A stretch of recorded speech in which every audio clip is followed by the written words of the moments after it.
This video is a part of a series of videos I'm making about each of the 145 quilts I've made so far. Even if a quilt looks dated or if it's not your style, each of the quilts tell a story and each of them has a lesson to learn, and sometimes the ugliest quilts have the best lessons. I hope you'll join me and subscribe to this channel so you too can learn the lessons that I've learned from all the quilts that I've made. I'm starting off with this quilt over here that's called Boundless. Let's get started. Hello everyone, this is Shalina. Welcome to my channel, Quilt and Color, where I talk about all things related to art. This quilt was started as a part of the Dust Off a Quilt Book blog hop. Be a Quilter has hosted the Dust Off a Quilt Book blog hop for many years, and I really enjoy participating in them because it gives me an excuse to start a new quilt. No matter where I am in the process of the old quilt, it gives me permission to start a new one. The book that I used for this quilt is called Use Scraps, Sew Blocks, Make 100 Quilts by Stuart Hillard, and the pattern is called Woven Ribbons. It's a nice easy pattern that just uses the jelly roll strips with corner triangles, and it makes a nice quilt that looks more complicated than it really is. This quilt is made with jelly roll strips, which are 2.5 inch cut by the manufacturer. It makes it really easy to start sewing right away because you don't have to cut the fabric, and it gives a variety of different fabrics all in one kit, so you don't have to buy a lot of different types of fabric. I like the name so much that I named the quilt after it. This quilt is named Boundless. This quilt is a good size for my rotating display over the couch. I like to rotate the quilts that are over the couch about once a month, and it's nice to have the variety of quilts to choose from. Narrow border and the pipe borders adds another special touch that makes the quilt look more complicated than it is. I piece it back and to use some more of the jelly roll and to add some extra interest to the back of the quilt. For the quilting, I put 2 half circles around each of the diamonds and kept going around and around them so it looks more like a floral pattern.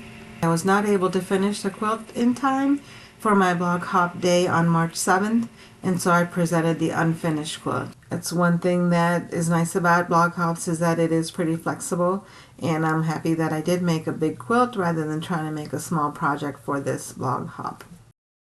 It was a lot of fun to share this quilt with everybody, and so much fun to see all the quilts that everybody else had made based on an old book.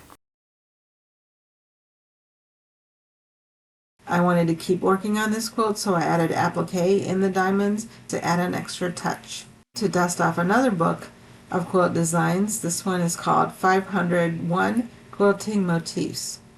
Because I like to date my quilts with special dates, I pushed to finish it by April 1st, so this quilt was finished on April 1st, 2023. So what lessons did I learn from this quilt? There were 3 of them. Some lessons sometimes I had to learn over and over again. The first lesson that I've learned is about jelly rolls and charm packs and all the other types of fabric kits that have already been prepared by the designer. I have this distaste for them because it seems like the quilt will turn out to be really matchy-matchy, and there's something to be said about making a quilt that's more personal, to make a quilt that's more unique to the fabric choices that I make.